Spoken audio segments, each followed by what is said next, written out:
didn't see you there. Something big is going on here. From hunting ghosts to Bigfoot, paranormal, UFOs, true crime, and more. We won't just be spouting articles. I was researching for your entertainment. The beginning of a new world. The best guac you'll ever fucking eat. True story. It's basically like one day you walk outside and you see that the ants are playing with matches. This is the Black Cat Report. See you on the other side.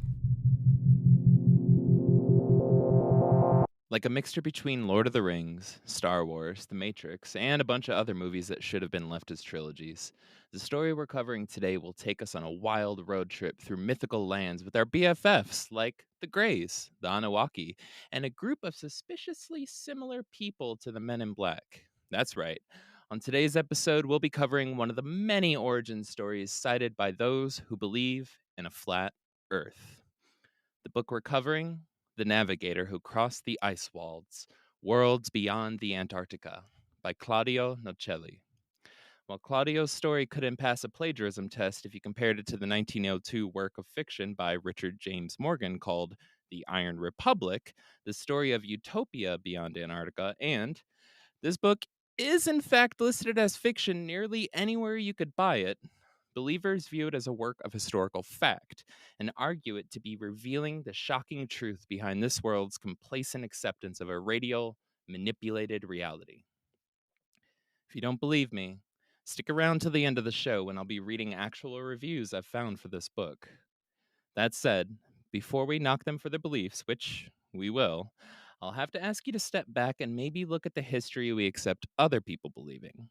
In the Christian Bible, there was a talking snake, a man that rose from the dead, a boy fought a giant with a slingshot in one, and Noah lived to be 950 years old.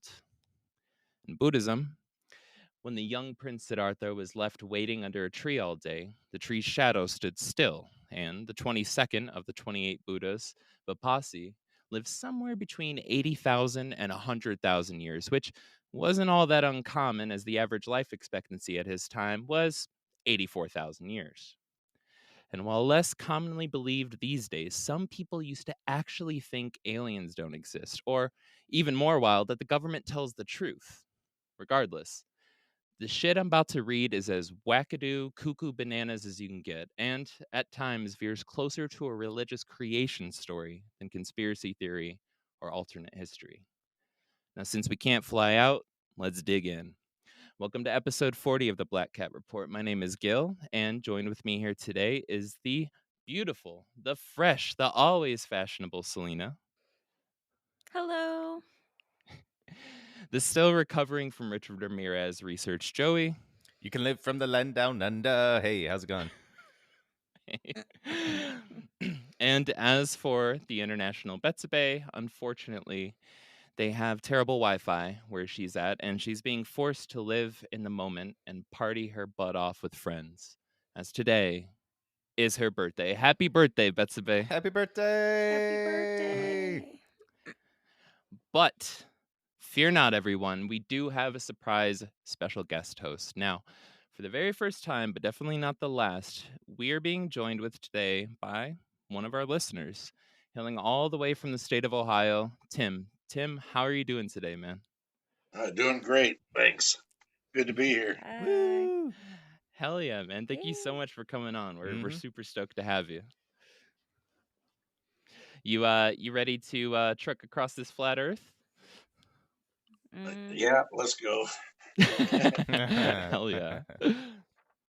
Our story today begins with the ending of the American Revolutionary War and focuses on the travels of one man, William Morris, a member of the Continental Navy who is about to have way too much time on his hands and somehow managed to get paid well as a sailor. It was mid-October, 1777, and coasting along the banks that night, sailing back to Charleston Harbor, Morris was laughing away with his crew as they all spun tall tales while sipping down whiskey below deck. The British had just surrendered at Saratoga, effectively marking the end of the war, and all the soldiers knew it. Now, at some point in the night, tales of Captain James Cook, specifically his obsession with trying to cross the Arctic Circle, came up, and nearly all the men began laughing. Now, silent the whole evening, this laughter opened up a door for one Captain Butler to speak up. Well respected, not just in rank, but worldly experience, the group of men essentially shut up when he opened his mouth and proceeded to set them straight on the matter. Yarg, I happen to know quite a bit about this matter behind the Arctic Wall. The men's smiles fell flat. Yarg, many people have been funding research into it. Believe there are new lands on the other side, Yarg. Civilizations we've yet to reach, Yarg, and I, myself, Captain Butler, have seen maps showing the coordinates of the passage, Yarg. Everyone waited for a punchline that never came, and the captain continued on for an hour, leaving the men in amazement. And this was the moment the seed was planted for William Morris. The cigarette guy? Philip Morris. Yeah, he's His Philip brother. Morris, his grandpa. It's his grandpa. Great grandpa. It makes sense. Well, fast forward now to just after the war ended. By this point, Morris had become obsessed with the idea of crossing the Antarctic Ice Wall. And the newly established United States, in far more need of money than it was a naval fleet, began selling off ships used during the war. So, Morris put down a bid that was frankly way too high for an old beat-up warship, and, unsurprisingly, he won. Now, the second he got whatever the equivalent of getting the keys to a ship is, Morris threw a massive amount of money into getting it all repaired and having all the navigation equipment upgraded. Anything and everything he could think of that would help make the long trek south. Next, Morris set out to find a crew. He knew they needed to be the best of the best, folks willing to face the unknown parallels beyond the South Pole, beyond imagination, beyond common sense itself. So he reached out to his battle-hardened brothers in arms from the war and was pretty much turned down by all of them with, quote, the most ridiculous excuses. I'm pretty sure I'm going to be having dysentery that weekend. Sorry, bud. Now, I say pretty much all of them because the only two folks on his list of first picks that did agree were, not surprisingly, both there that night that Captain Butler was sharing his tales. Saddened by all the rejection, but stubborn and committed as ever, Morris settled on a B team of sailors whose names never get mentioned in the rest of the book and are only referred to as the crew. I think they had a TV show named after them. I'm trying to think of like a B knockoff for like Mr. T. Mr. B. Mr. B. Mr. B. Mr. I guess B Mr. would be B. the first one. I pity the foolish individual. Just like, instead what of the fuck? instead of Captain Book, it'd just be Captain Hook. It'd be Captain Book. He just only wears giant silver chains all the Yeah, time. yeah. Like just slightly one step down all the time. Can you imagine though? Like nowadays, if you could buy a warship, like buying like an old destroyer and just driving that around the sea and just being like, "Yep, I'm in my old U.S. destroyer. Yep, we're going to the ice wall, boys." And this is the U.S. Coast Guard.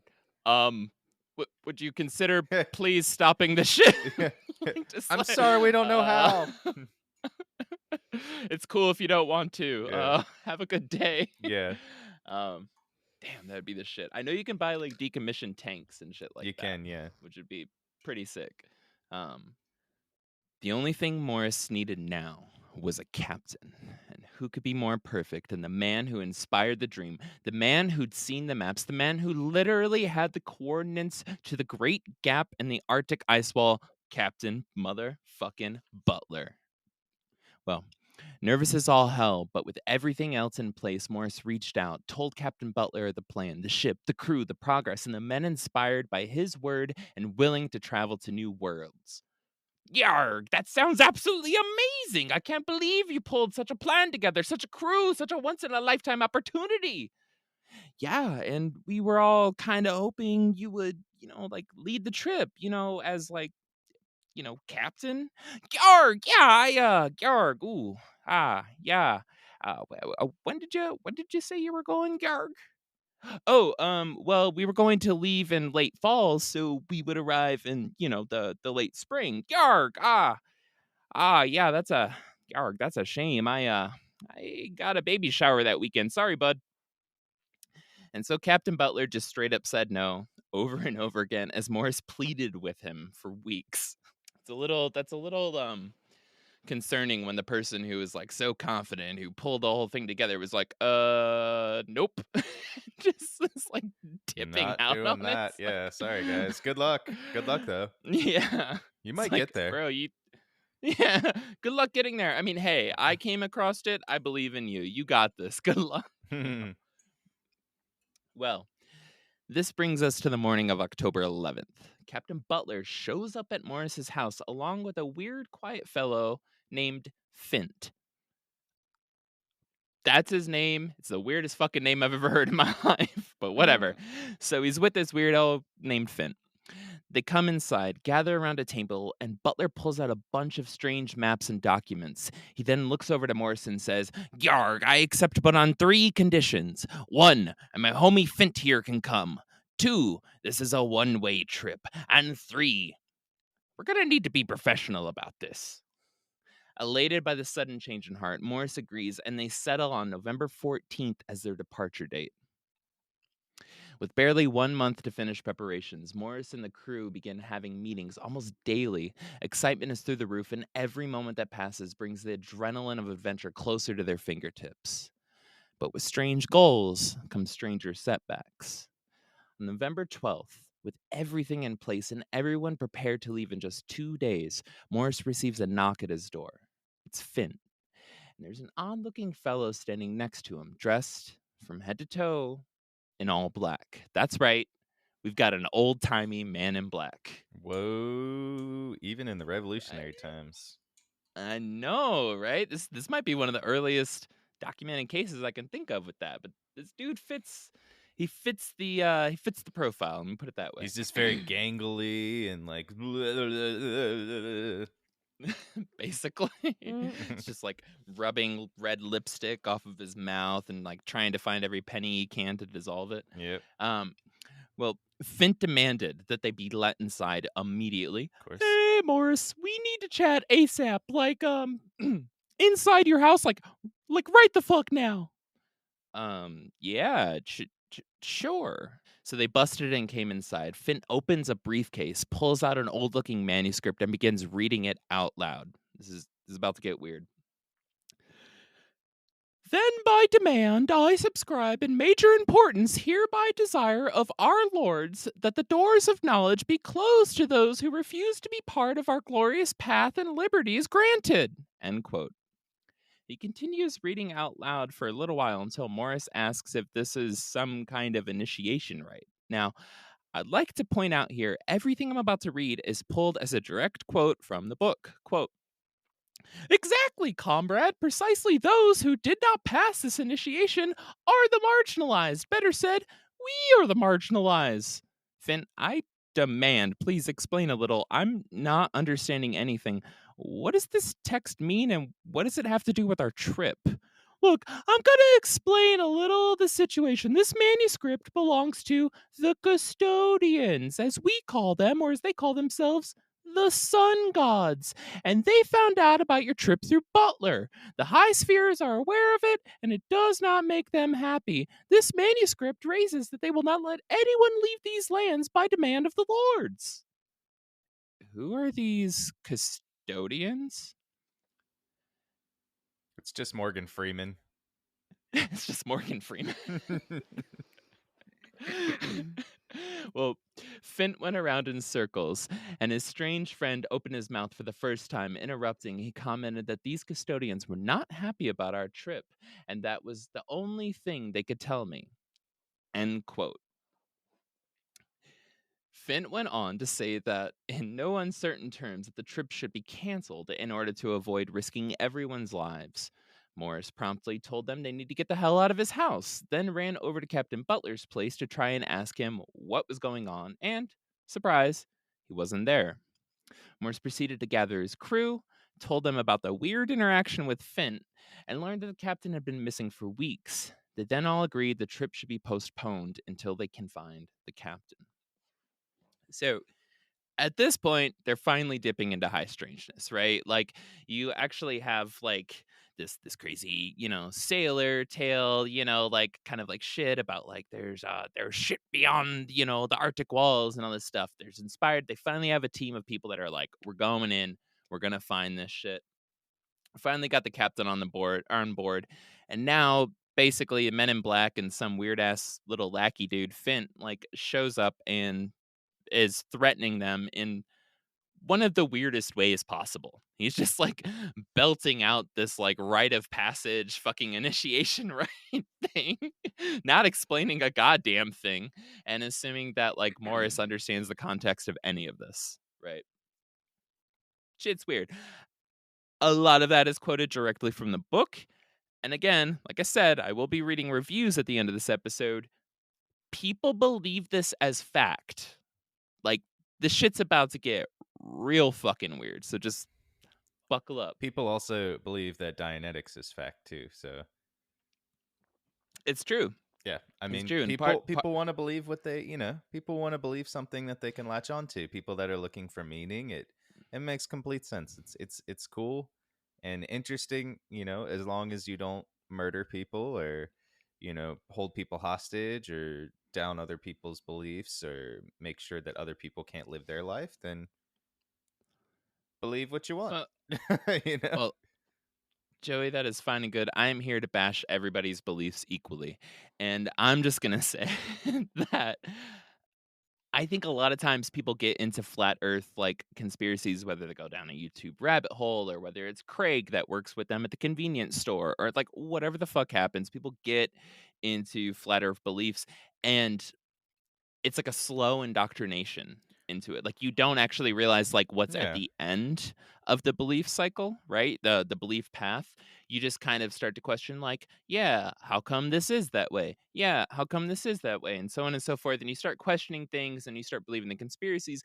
And this is why I wanted to do this episode is because beyond the like just the hours of mind-numbingly like boring pseudo math that flat earthers will try to convince you like this and that and the other in circumference blah, blah. Besides all of that pseudo math, um they do believe that there's like a history to the flat earth, that shit has happened in the past beyond their beliefs in like NASA cover-ups and like all of the nations coming together and basically being like you're not allowed to escape this flat earth area and see the rest of everything, right? They believe in a history behind it. And that's something that I feel like folks that get into it don't find until much, much, much, much later, right? So there's that. And I'm just like, hey, if you're going down this route, this is one of the bases of it. And the second part is so much of this crazy wackadoo shit actually has infiltrated into so many other conspiracies, which we'll see a little bit further into the script. Like so many other little conspiracies that don't seem related actually trace back to flat earth beliefs. And so if you go far enough in those conspiracies, you eventually come back into convincing yourself there's a flat earth. It's fascinating as fuck to me. I do want to, kind of chime in here about using the word conspiracies.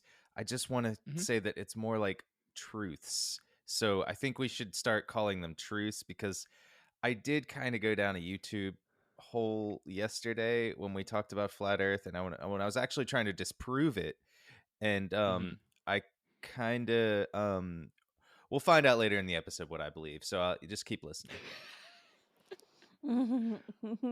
Tim, what's your vibe with all this? How do you feel about flat earth beliefs? What do you know about it? What do you like what's your thinking so far of this backstory? Cuz we're about to hit a point where it's just like there's just like these people that are going to cross the Arctic wall, we're going to hit a point of no return here pretty soon. I'm not sure, man. I don't believe it's a flat Earth, but I believe people are allowed to believe what they want. Mm-hmm. Full on. To a Yeah. certain extent. Yeah. Well, Yeah. you can believe anything, if you want to. 100%. Yeah. Yeah.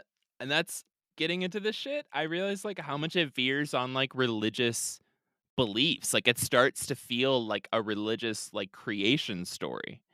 And that obviously like made me think about like, well, what are the other religions' creation stories? And they're, all the shit wrapped into it. And I'm like, honestly, we accept a lot. Like if somebody you just met on the street, you're like, yeah, they're a really nice guy. Oh, well, they're kind of religious. They go to church every Sunday. Anyways, we're going over there for dinner. You wouldn't judge them. You just be like, yeah, they're cool. Whatever. Mm-hmm. They whatever. And the only reason why it's like so easy to poke and make fun of and like knock folks that are into flat Earth is because they're in a smaller community. They're marginalized. They're not, you know, like the majority. If they were a majority, And also, there's like direct science disproving that the Earth is flat. and there's direct science proving an So, evolution. yeah. My favorite is the guy who accidentally killed himself recently. It was a couple of years ago. The guy who like kept building rockets Oh to yeah. fly up, and he was like, "No fucking filter, no regulation, bro. I'm gonna see how flat this bitch is for myself." And the first time he went up, and and it was all recorded, and everything was rounded, and he was like, "It was the curvature of the windows that fucked it up," or something like that. He's like, "I'm gonna do it again." And so the second time he did it, he blew himself up. But, Dude, and I mean, 100% respect and props for like fucking like being like, I got a belief, I'm gonna prove this bitch. I respect that to no end. that's how most right? science He is is not. done. Yeah.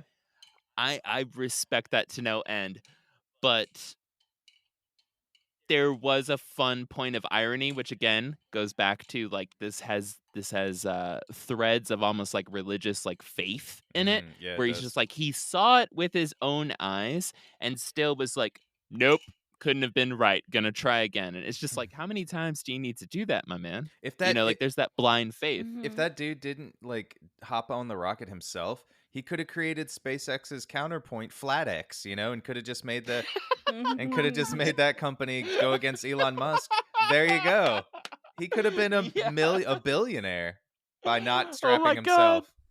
On the morning of November 14th, Captain Butler bursts into Morris's house with maps and supplies in hand and says, quote, "Yarg, it's time to leave, comrade." He then goes on to explain he was hiding for security and to keep the map they needed for the trip safe. Overwhelmed by all this, Morris asks if Captain Butler knew about the custodians. Quote, "The story is not the one we were told, William. The creators of the pyramids and another race, as they call themselves, the custodians, have no interest in letting us cross the South Pole." He told me that they found out about our travel plans via Fint, who had betrayed him, and that the trip had to be made today or we would never be able to make it. End quote. Ordering Morris to gather the crew immediately, the captain promised to bring him up to speed on everything once they were safely on the water. And so he did. By that evening, Morris, Captain Butler, and the crew would watch as the port of Charleston faded slowly out of sight. The adventure had begun. It's about to get Come weird. sail away. Come sail Come away. sail away. Well, stopping once in South America to get more supplies, it took the crew 138 days to reach the waters around the Arctic. By this point, it was late spring, and they were staring at the ice wall. At almost 300 feet high, the crew was overwhelmed by the immense scale of it. Noticeably unfazed by the wall, Captain Butler held his composure and ordered the crew to follow along its edge. "Gyarg, I've seen bigger." And so they did. Keeping their distance at just a few hundred yards from the wall, they sailed for hours, just coasting along the edge. Suddenly, the ship whipped around to face the wall. They had been grabbed by an intense current that began speeding their ship towards it. Panic set in as the crew lost control of steering the ship, and they came closer and closer to the massive wall of ice. As if everything was going according to plan, the captain kept calm. Moments before impact, the crew saw a small opening in the wall. The ship's speed increased. The current began pulling it even more and more violently into this narrow passage. To everyone but Butler's surprise, they were now being pulled down this narrow channel into the depths of the ice wall. Known as the Summer Gates, this opening in the wall is only accessible once the majority of ice caps have melted. Anyways, once they made it through, they discovered the waters around them to be black. Just basically, the way the crew explained it, or the way Morris explained it in his writing, was that literally the ocean was just jet black because of how deep it was. Doesn't actually make any sense, but it's cool for the picture. After cheers of relief from the crew, Butler ordered the men to gather for a meeting. But no sooner did he call this meeting than their attention was grabbed by a man yelling down from the crow's nest, "They're coming towards us! It's something gigantic!" Looking off into the distance, they see a massive ship, the kinds of which no one had ever seen before, heading straight towards them. As it approached, an intense sound flooded in, almost causing the men to drop to their knees in pain. I don't know. I just picture it being some crazy ass shit, but like it's just like a dance club on the water. Well, thankfully, it only lasted for a moment before leaving the air filled with silence. Regaining their composure, the crew became aware of the strange ship that was now only a few hundred yards from them, at which point, as if from an intercom, a voice, speaking in a slight British accent, echoed out. Dear gentlemen from the walled lands, some of our men are coming down to approach your boat. Please remain calm, as we will do you no harm. Captain Butler turned towards the crew. Yarg, relax, mateys. This was bound to happen. All the while in the distance, 3 men were boarding a small craft attached to the larger ship. Once aboard, the 3 men shook Butler's hand, one of them introducing themselves as the captain before he spoke up. It's been a long time since we've seen someone from the known lands in these waters. What are you boys doing out this way? Captain Butler replied, Yarg, we were sailing through the Arctic, you see, and then a current grabbed us, you see, pulled us through the ice wall, you see, and, well, we figured why not sail it, you see, and now we're here, you see. Morris picked up a sense of calm from Butler, like somehow he knew these 3 folks, but before he could think too much further into this, they gave an unsettling reply. Sorry about our approach. It's protocol right now. Usually we're much more welcoming to visitors. Anyways, here's a map. It'll take you to safe lands. Someone in the crew spoke up. Safe lands? Does that mean there are unsafe lands? Well, the lands you come from are quite unsafe, aren't they? Replied one of the 3 men in the greeting party.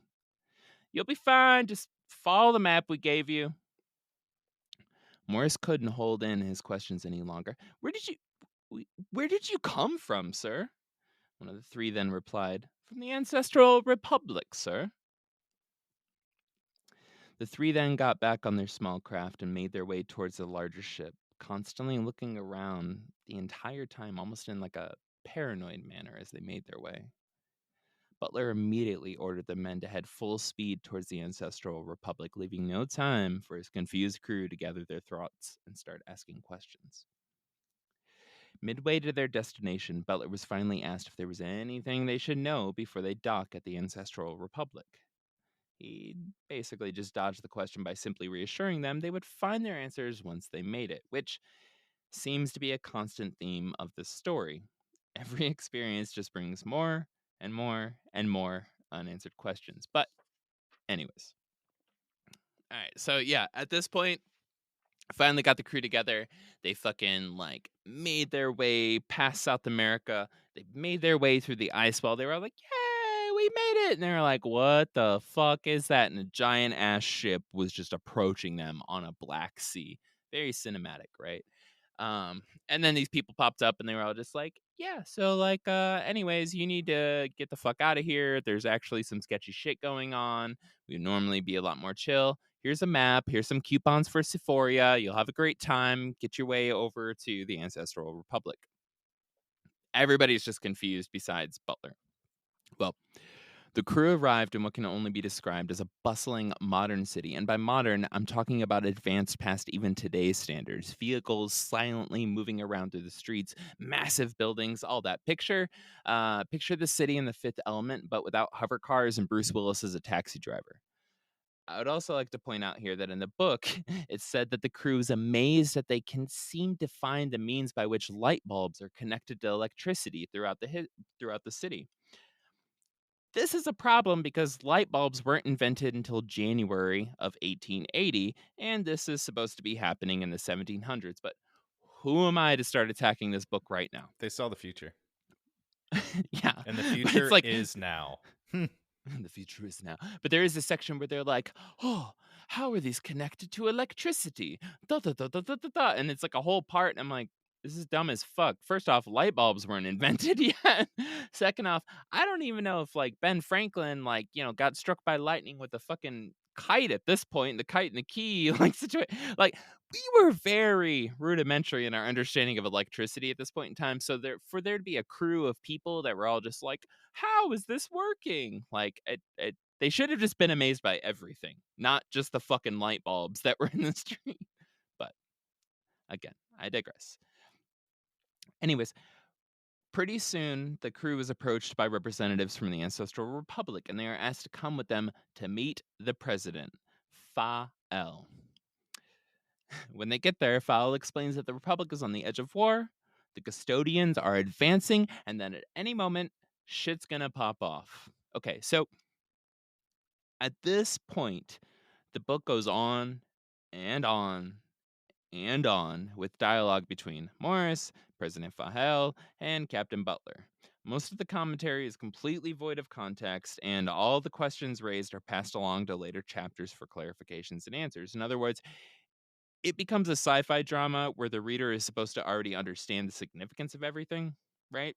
So we're just going to jump through all that BS and dive into what the story is actually attempting to make the reader believe, right? So the meat of the beliefs about what's going on behind the ice wall, why humans are kept ignorant, and who truly runs the flat earth. As the book would have us believe, outside of the ice wall, there's such thing as the quote, old humanity. It's called that because it's a population of humans that have escaped the methods of control perpetuated by the custodians and the Anunnaki. What are the methods of control, you might ask? Well, every so often, humans grow too advanced, either spiritually, technologically, or both. At this point, the custodians and the Anunnaki reset or reboot all of humanity. They do this via, quote, pests, floods, fires, plagues, wars, missiles, or war bombs they call asteroids, or it could be all that together. End quote. after which the only humans that remain are newborn babies who are left to rebuild and repopulate the earth, thus starting the whole cycle over again. These Oh, reboots, just babies fucking. I guess it's a bunch of baby fucking. I don't know, but that was technically back in the time when that was still legal, so we can't judge them by that. I guess I don't understand. I think Boss Baby is kind of how that movie started, actually. This is a boss baby situation. Yeah. Boss Baby meets 50 Shades of Grey. These reboots and resets have happened a countless number of times. The exact amount is completely unknown, even to the humans watching from outside of the ice wall. Now, this brings us to human potential. To add more fuel to this brain cell fire, Morris is going to be informed that humans aren't living up to their full potential. You see, the truth is, at least according to the book, humans are actually supposed to live to be upwards of 240 to 250 years old. They also have immense spiritual and mental powers that make reality flexible to their will, and when they are allowed to exist as their nature intends, they will basically form a utopian society that rivals Karl Marx's wettest of wet dreams. By the way, that's not meant to be a knock on anti capitalist beliefs, but is meant to be a knock on the idea that a massive hierarchical structure that controls and decides the fate of average people can somehow lead to a more freer world that's void of ruling elites' self-interest. I don't think it can happen. I'm just saying, the people in power are going to have self-interest. They're going to, keep it in their policies. That's my belief. Well, anyways, I digress. In the book, there is a human control program outlined ad nauseum that manages to combine and explain almost everything wrong with the world as not the acts of nature, God, nor human responsibility, but the very intentional efforts of the custodians.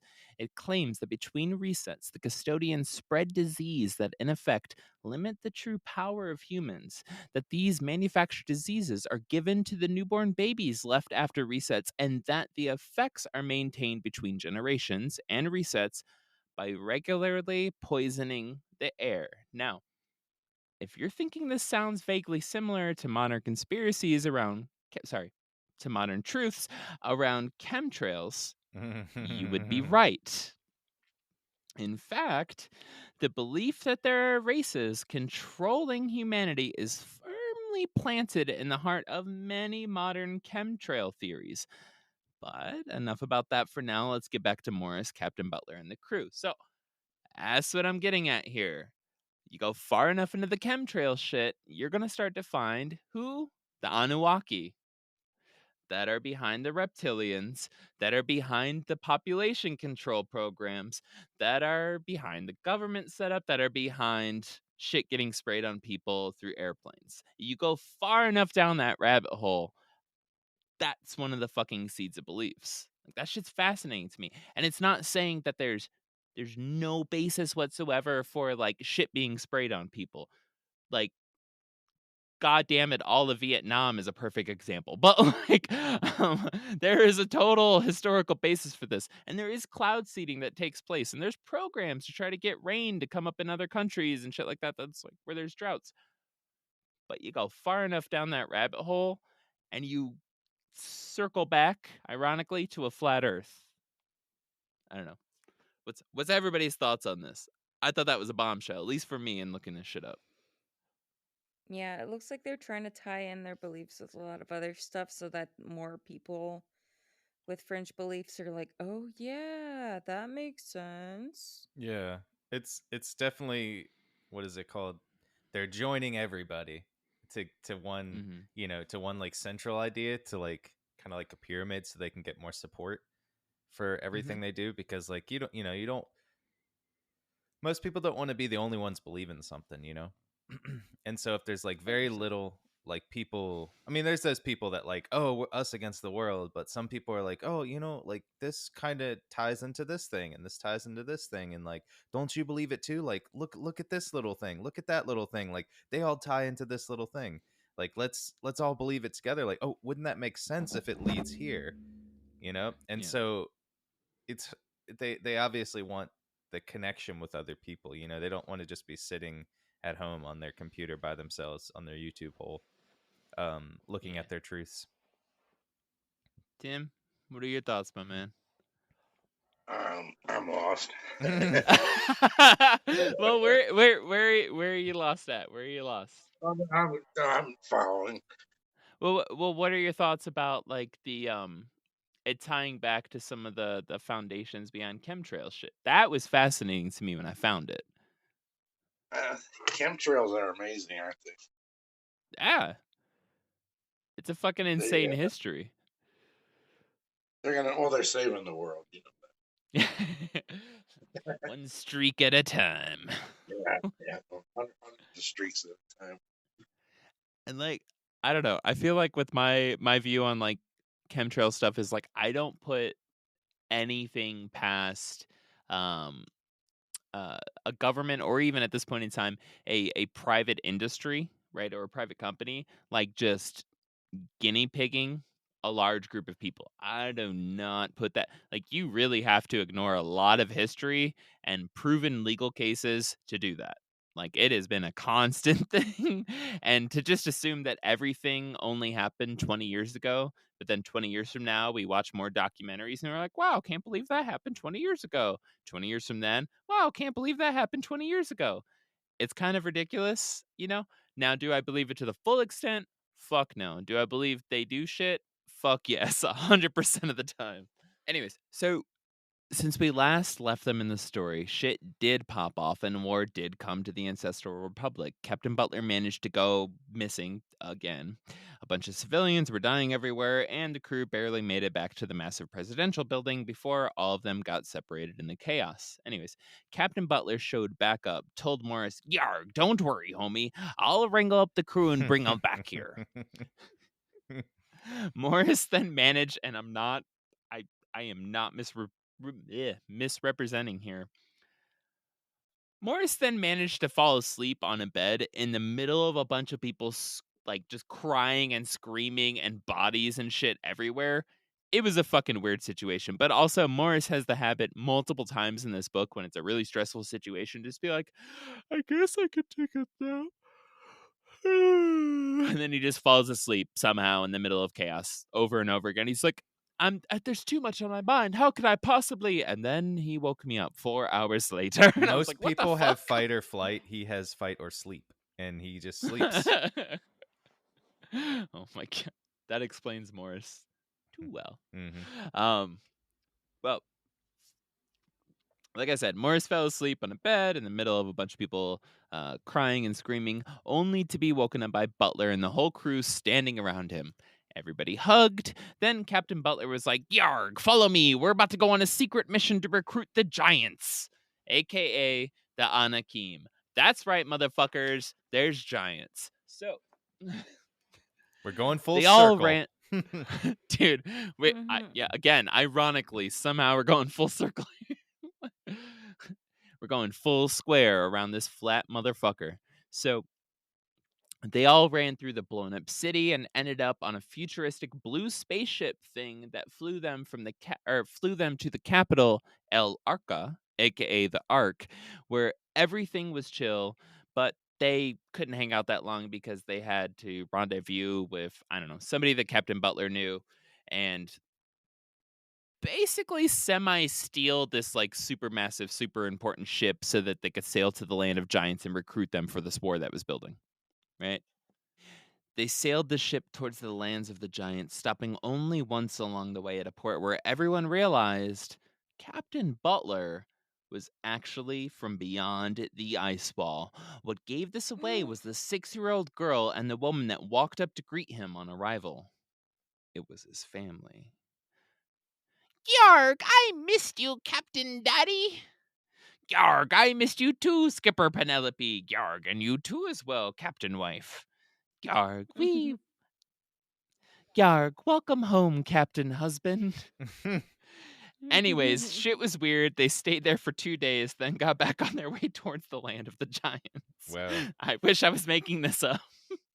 I mean, there were less Yargs in the book, but literally it was just like a wife and a daughter. They were like, Dad, and then they all chilled there for a couple days in the middle of a war. Well, their name It was was weird. actually Captain. Like their names were Captain. Like we think it's their Yeah. their like we think it's their actual like Yeah. they're making jokes, but like her name was Captain Wife, his name was Captain Husband, and like that's their real names up Yeah. there. Yeah, Legally they changed. Well, they didn't change them, but Maybe they're born with it. Maybe it's Yarg. like I said, shit was weird. They stayed there for 2 days, then got back on their way towards the land of the giants. Now, in my opinion, the surprise they got when they reached the land of the giants was fucking golden.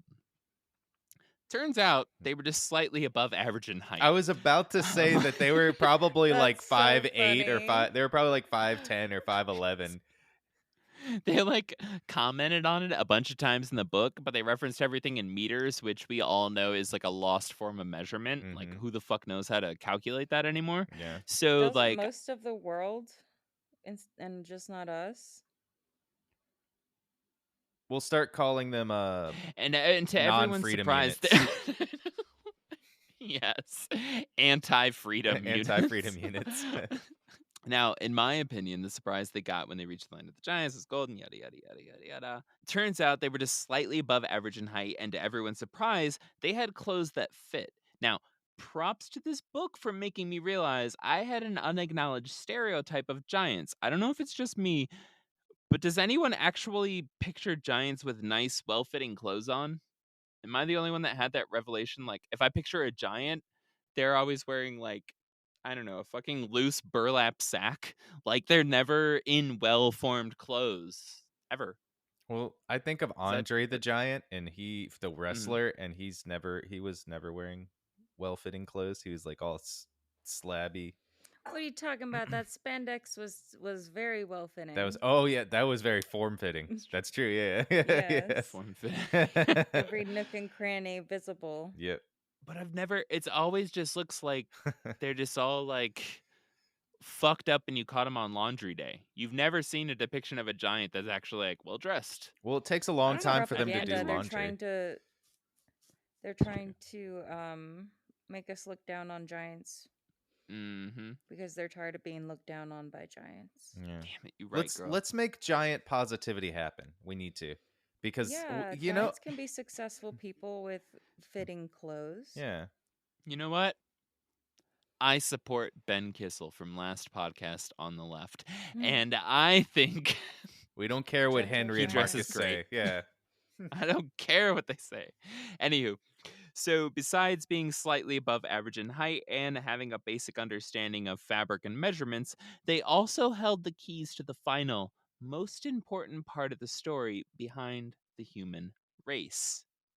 Not long after the crew arrived on the land of the Giants of Thoth, aka Land of the Giants, would Morris finally have his growingly complex questions answered. A giant by the name of Shiki would give him a book containing all the known history of the human race, the resets, the reboots, the wars, the alliances. All of it was there in that book that magically transformed itself in a way that reminds me, honestly, of the incident with Quasga, Betty, and the Bible copies he made, just like Jesus made so many loaves of bread.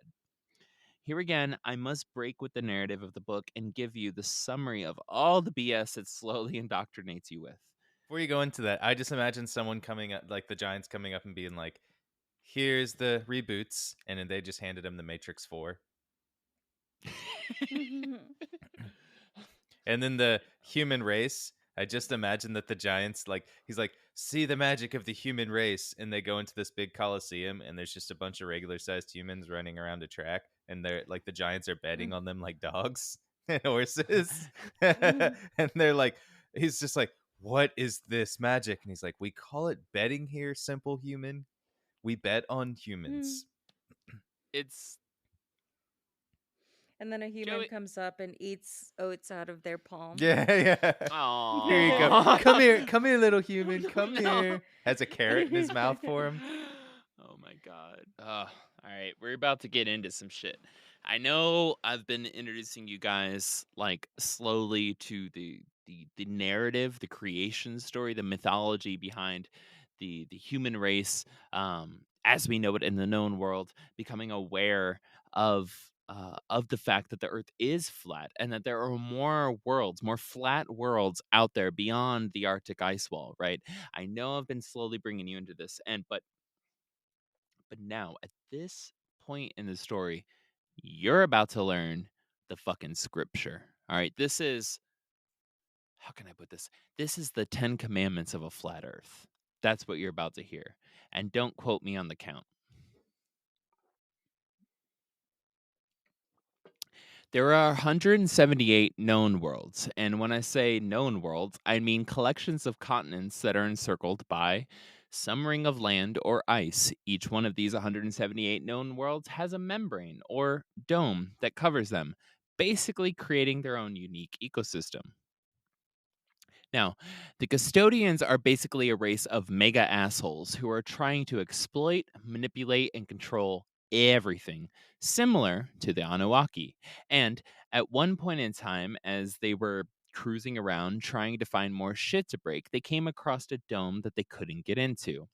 Almost like the Borg in Star Trek, right? Like that's how you should picture these motherfuckers. Well, not being able to get in pissed them off immensely. So, along with their like minded, mostly comrades, the Anunnaki, they spent countless millennia trying to develop technology to get into that dome.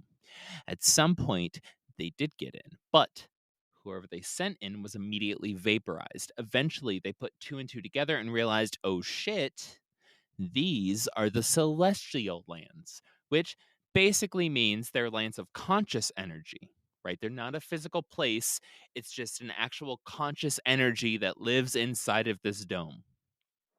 Anyways, they nicknamed this energy the Source, which is almost a loose metaphor for God, but honestly, not really. Anyways, so one day the Source was like, I'm bored, and split itself up into what were eventually called the Five Masters. These five masters created human beings and took home on Earth in four spots: Asgard, Lemuria, Atlantis, and Hyperborea. What? I- oh, we're still going, baby. We still got more. Well, time went by, the human population grew, and the custodians eventually showed up on Earth. When they got there, they found a bunch of gold, but they also found a bunch of these pesky humans. There was a big war. Humans were mostly massacred, and the ones that were not killed were made to be either slaves or used in experiments. One of these experiments was sending humans into the celestial lands. Now, when they did this, the humans were also vaporized, but they noticed that the energy from the humans went directly into the celestial lands. At that point, they were like, oh, fuck, these humans have the potential to get into the celestial lands, which by that time were now rumored to have an access point in them called the Great Dome. This Great Dome would give you access to worlds outside of the 178 known worlds. So, There's a lot of stuff Great Dome can do.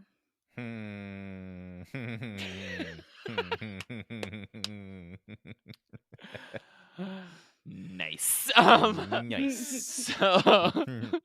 So the custodians, afraid that if humans ever reach their full potential will become more powerful than them, made it their mission to keep us down, while at the same time the Anunnaki had come in, convinced humans that they are gods, and enslaved us in order to gather gold for them. One such tactic they used was building the pyramids all around the planet, which are actually supposed to be used to control the weather.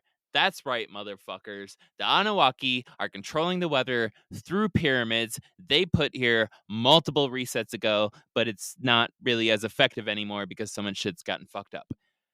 All right, so eventually, after countless resets and reboots, shit between the custodians and Anunnaki soured.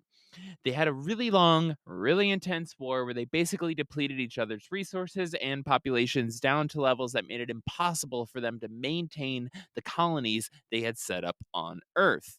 Now, the giants who had been watching all this shit from afar were now forced to get involved. Why? They had to change their minds when all of a sudden the warfare between the custodians and the Anunnaki basically came to their doorstep. They were like, fuck, all right, we can't be Sweden anymore, right? We need to fucking jump into this game, deal some shit, right? Shit Does escalated and Sweden eventually exist in Flat Earth? it did not exist. Okay. Well, shit escalated and eventually they came to Earth and helped humans launch a guerrilla insurgency against their colonizers and take back Earth. You right, Joey. Love you, Yeah. The giants. custodian. Yeah.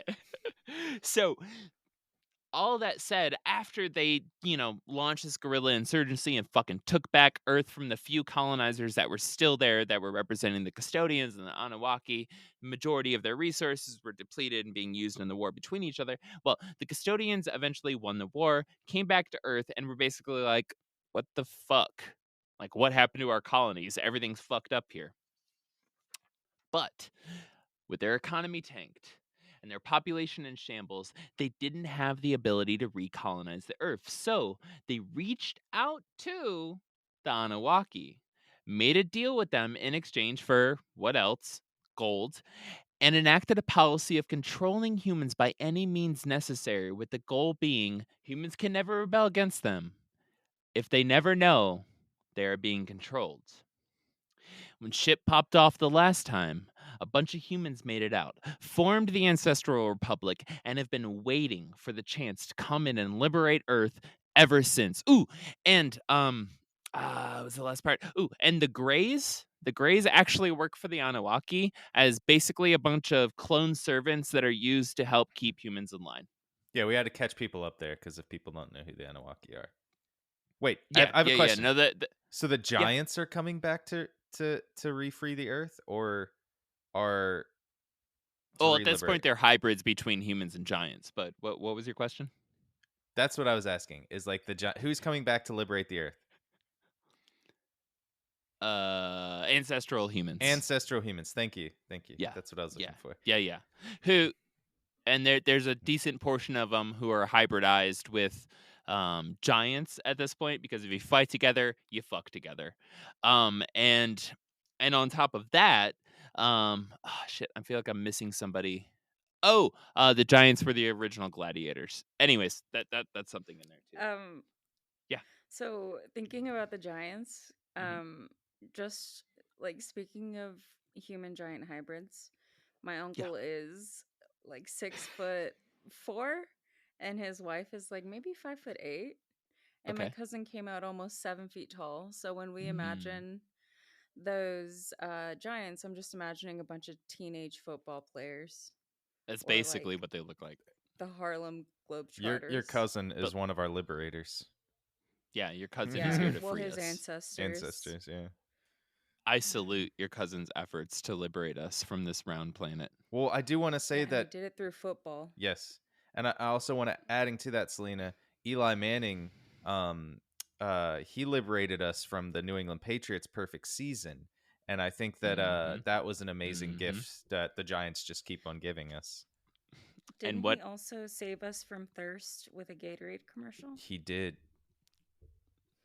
Eli Manning, fully hydrated, something like that. I remember that from my childhood and being like, Dang. who?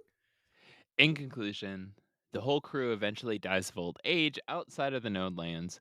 Morris and Butler keep trying to launch attacks against the custodians in the known world to free humans.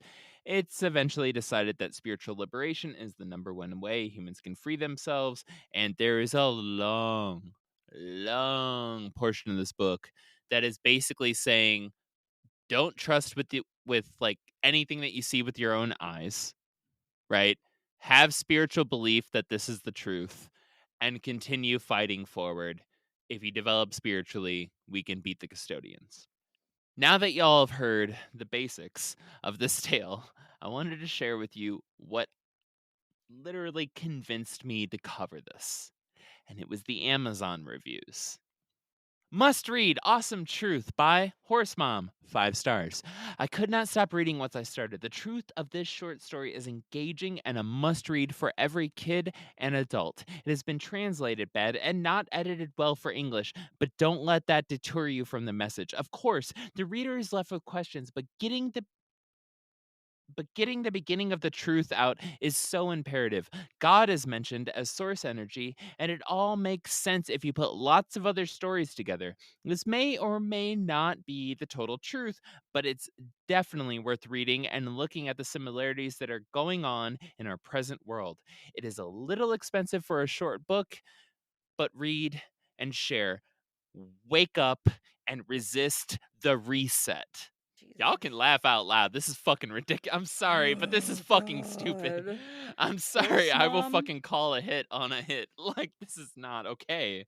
This is bullshit. So, next one. By Felicia D'Angelo. 5 stars. Never once was God mentioned, so it makes me question a lot. It definitely has some things I know to be reality, but seems very fairy tale ish. Yeah. Yeah. So, a lot of things make sense if you put a lot of other stories together. They just have to be grounded in reality first, honey. You can't just say, hey, what if it was? What if it was? But Selena, what if What it if it was? was? But What if it was? What if it Joey, was? There's like, hey man, what if it was? don't try to shove your science down my throat. Just listen. Yeah. What if it was? Makes so much sense if one has eyes to see and ears to hear. By Sestina. 5 stars. I believe it. It's the only thing that makes sense. This world is literally hell. Anyone who have read the sealed portion book would know this to be true. We are heading into the fourth dimension now, and many are waking up. The few who run this world is scared of the great awakening that is taking place now. They know they have a short time. Bring on this 5-month war so we can make our move and make heaven into earth. Guys, like this, like I'm not like the there's 600 and something reviews and it has like a 4.5 star rating. Like this Wait, shit keeps fucking going. did you find the bad stars? The next one's a 3 star. Oh, okay. Most of the bad stars, Yeah. yeah, almost all the negative was just like Jesus Christ, this is edited like shit. Like it has nothing to do with the content. Like it's just like the editing is so terrible. I'm pretty sure out of like a 95-page book, there's only like 6 actual sentences in it. The rest of it is just like paragraphs and paragraphs where there's like 47 commas like put in, and I'm just like, what is going on? I can't read this shit. It's so hard to read and so poor. And I'm not even gonna knock the poor translation. It's just really terribly edited. Like it's just so bad. Speaking of the poor translation, yeah, the amount of times in the book that you told me that he was just like, "Hey, you gotta trust me," Yeah. and being like the end of the chapters, it would just be like, "And you gotta believe me, Yeah. it was beautiful. Trust me." And then it's It, like next chapter, and it's like, "Wait, what?" it's And beyond I my was ability thinking, to describe. Next chapter. yeah, and I I'm was just like, like, he what? wasn't lying. What if he wasn't lying? He just couldn't translate it from the original text. He's like, I literally have no words to describe it. That was the fucking note from the translator. Yeah. Yeah. It's like really good, but I'm not that good at this. So like, trust me, bro. Yeah. I don't like it. This shit just keeps going. I ask anybody at all. Obviously, the link to this book, I wouldn't recommend buying, but the link to this book is going to be in the show notes. I recommend you just click the link, scroll down to the reviews, see if I'm making any of this shit up. I'm fucking not. All right, that is literally the reason why I picked this insane ass book, was because there was such a mixture between like people that are like, yeah, it's good fiction, it's good sci-fi, it's good this, and people like, it's the truth, all caps, just like on the page, and I'm like, god damn, like people are fucking into it, man, and it's no joke, and we're gonna find out real soon. So next one, Meh by Johnny, 3 stars. Good job, Honest Johnny. opinion is just meh. I got into flat earth after getting deep into the Bible. Like anything, this seems like a psyop to push us away from the creator and accept it as is, and is instead an idea of other worlds. What NASA is for fake space bros, this is for flat earthers. So that is a flat earther who's like, this is fluff. All right, bros. Like this is not fucking our shit. Again, diverse community. This is obviously causing like, a rift in the flat earth world. But I don't know. Next one. 4.0, this is the title. 4.0 out of 5 stars. Author copied and edited the Iron Republic storyline. This was my hot tip at the beginning of the story. By Dan Birdie. 4 stars. I'm reading the book in 3 sittings, which is rare for me. It's a topic I'm very interested in. The book does have obvious grammatical errors, as said in other reviews, but easy to overcome if you're into the storyline. I didn't see anyone else mention this in the reviews, but as someone who has read the article The Iron Republic by Mr. E.W. Barrington, not William Morris, which I'm going to disagree with them on there, in the Florida Magazine, this author copied much of that article, which was good because it is a fascinating and realistic story that I enjoyed reading and recommend if this topic interests you. He also changed the name of the outer island name because of this, from the Iron Republic to the Ancestral Republic. Also good because he does include the love story part from the Iron Republic, which I didn't like. Author edits include more modern, relatable topics, completely different new parts about other outer worlds, and ends with a message of hope. My feelings was that this is the author's attempt to connect several esoteric stories, Dark Tower, Lord of the Rings, etc., as pieces to a puzzle, and this is his conclusion. In the end, I was glad I purchased and read the entire book, but I'm left unsure of the author's motives. If it's supposed to be a true story, why copy a different story and use different names? It's still worth the read in consideration of the possibilities of this seemingly fake reality. Okay, so I have an issue. 4 stars, and the first motherfucking thing he says is that it's plagiarized. Yeah. what the fuck kind of review is that? I And then doubt. it's like, yeah, I liked it better because there was a lady in it before and I didn't like that. So it's better. I don't want to read the story that I originally read, which I found interesting. I would just rather read this shortened plagiarized version. 4 stars. Yeah. That is the stupidest thing I've ever heard. The stupidest review Me I've ever too. heard. Me too. Because the freaking love story is integral to this story. I wanted a Oh love my story God. in there. I wanted love. I wanted to hear about William Morris's family and how Yeah. he got there. He sailed across the whatever ancestral plane. I don't know what he was doing. He The sailed ocean across the black. ocean, I don't know.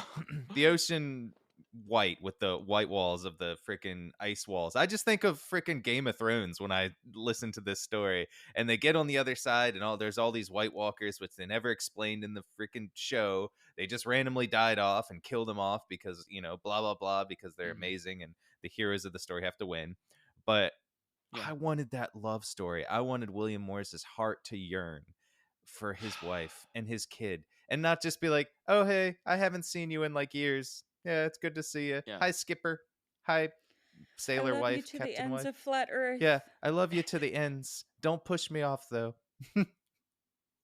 And then, it's like I needed that because I didn't connect as much with this guy's story, you Yeah. know? Like Yeah. you connect with Yeah. that love story, you connect with the heart yearning. Mhm. And I Mhm. just didn't connect with this. I still believe it's the truth, but I Yeah, just can't obviously. connect with it, I love a good story, and this guy just Mm. with the grammatical errors, like you can, as Mhm. the writer said, you can get past grammatical errors because when Yeah. I'm typing, you know, um don't tell my clients this, I don't but check what yeah, I'm when writing. I'm typing, I don't use commas sometimes, and I'll just continue a run-on sentence, especially when I'm typing Yeah. to Gil or Selena. I'm just like, hey, here's a long story, even though it's usually in memes. Hey, here's a long story.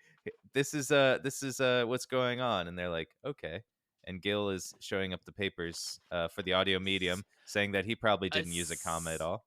17-page script, not one comma or period. Okay? You know why? Because periods are fucking round and commas are like a lazy round. This is really fucking dumb. Like, this is really fucking dumb. And it's based off some dumb shit.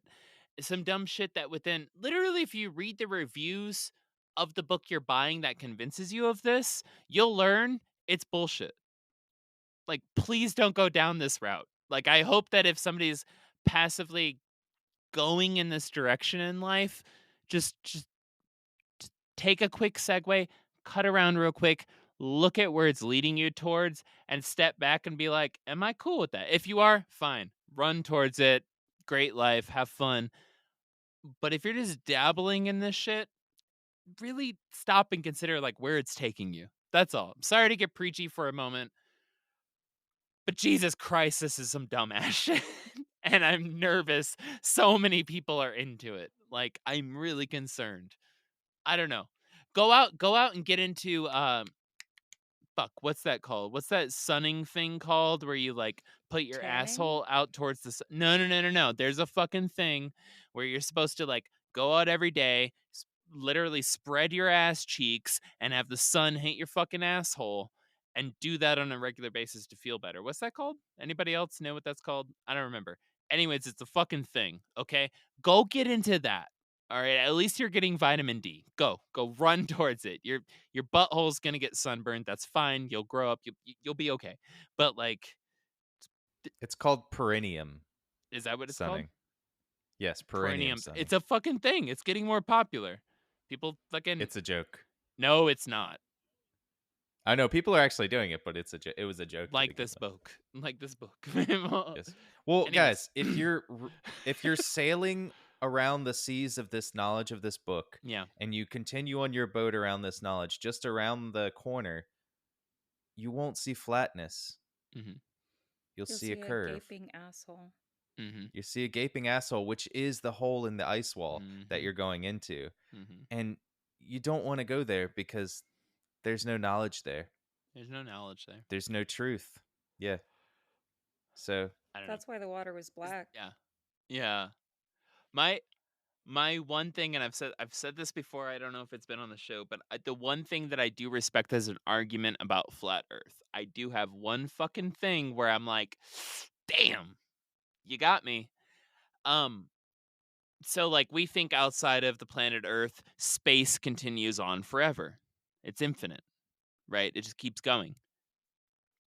Well, they think that Earth or ground, land, water, whatever, just continues on forever.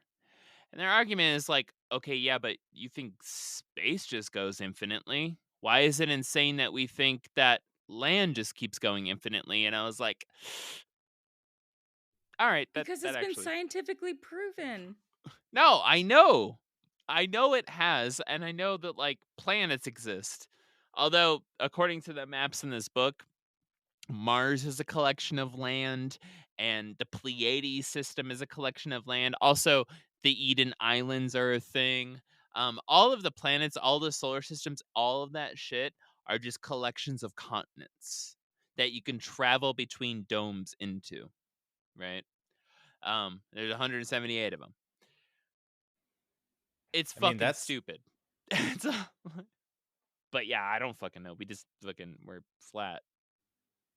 well, I don't know. I- know. it makes sense though, like when you think about it though, because it's like planes of existence, and so they think of like each, and you know, like let's go down this hole real quick, Mhm. okay? Let's go into this ice wall hole right here. We're gonna go straight through it. We're gonna come out on the other side, Come out the other and side. we're gonna see levels of existence. And if you want to add into this conspiracy truth that we're gonna talk about, each level of a multiverse Mhm. is like leveled on top of each other. And Mhm. what I think is the understanding of it is that like our level is right here, right? So if you went back and made another decision in your life, you have another plane. And so the planes of the multiverse are there, and they're looking at it like this, that we're on one plane and below us is another plane. Not in physically, obviously, what they think of it, but in like a ancestral or astral projection of it, you know, on another plane. And that other bubble that they couldn't get into, the celestial plane that they couldn't get into, is because they weren't from that area. And so our spirits changed and morphed into another place. And because we could only go there and they didn't have any other versions of themselves, they went there and went over there. And so we're like, cool, we just went into the ear of the next person that was just like us and made another decision. And so I think that that's how we change. And so when we die, we go to the next plane. And so that Mars plane that we're on, that would be the next life for us. And so, you know what I'm talking about? Don't you understand where I'm going with this?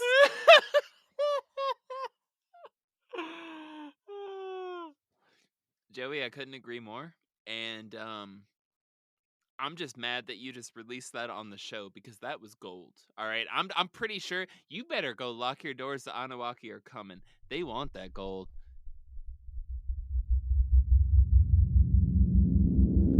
Thank you so much for listening to the Black Cat Report and our episode on the ice wall / flat earth. We really enjoy bringing you interesting and engaging content, so please do us a favor and hit the follow button wherever you get your podcasts.